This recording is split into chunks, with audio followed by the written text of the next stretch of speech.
Country music artist has beaten the odds and will be performing tonight on the Woodsongs Old Time Radio Show in Lexington. Joining us now is country music artist Cutter Elliot. Thanks for being with us. Thank you guys for having me. I appreciate it. Yeah, so you've beat a lot of odds. You have autism, you're partially deaf, partially blind, and was born with cerebral palsy.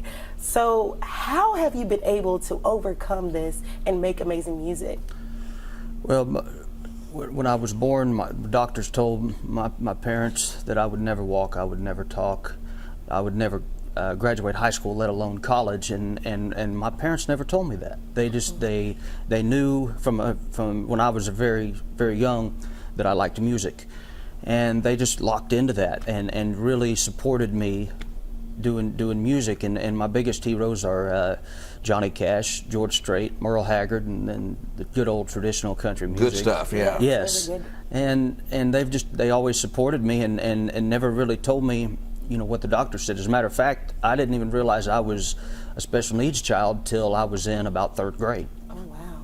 And you know, they just never told me anything. They just told me that it would take me longer to achieve stuff than the average person.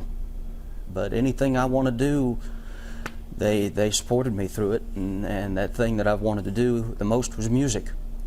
And he's doing it. And you are doing it. We got an album laying right here, and we got a CD that you brought in to show us as well. Tell us a little bit about your music. My music is traditional country music. We use the best guys in Nashville. Russ Paul on steel guitar, Kenny Vaughn, who's in Marty Stewart's band, on guitar, Dave Rowe, who played bass for Johnny Cash for the last several years of Johnny's career, and I'm very pleased to have them on my record, helping me keep traditional country music alive.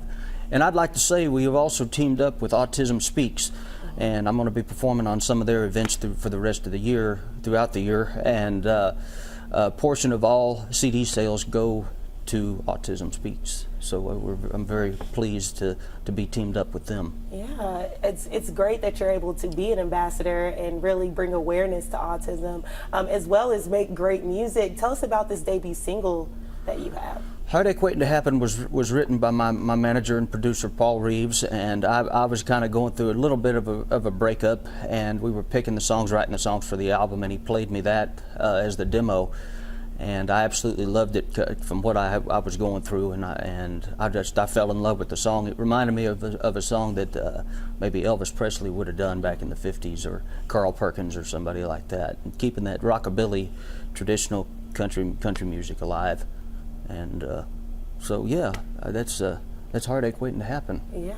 Well, we want to hear you play a little bit. We're getting ready to go to I'd love commercial, to. so won't you play for us? We'll play that, and then if you want to see him tonight, he'll be at the Lyric Theater for Woodsongs Old Time Radio. So take it away, Cutter.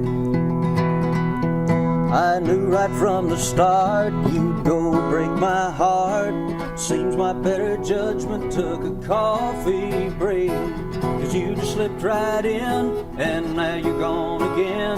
How many times can I make the same mistake? You're just a heartache waiting to happen. You've left a trail of men crying. I'd be a fool in a second. You're just a heartache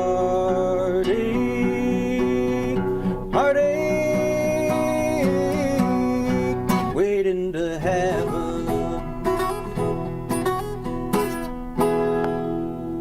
That's good. All right, that's Thank you great. very I much. definitely hear that traditional country music influence on you. You do get in there. We appreciate you Yes, so much thank for you so playing much, for us and Well, letting thank you everybody very else, much. letting everybody hear you. Yeah. Thank you for having me.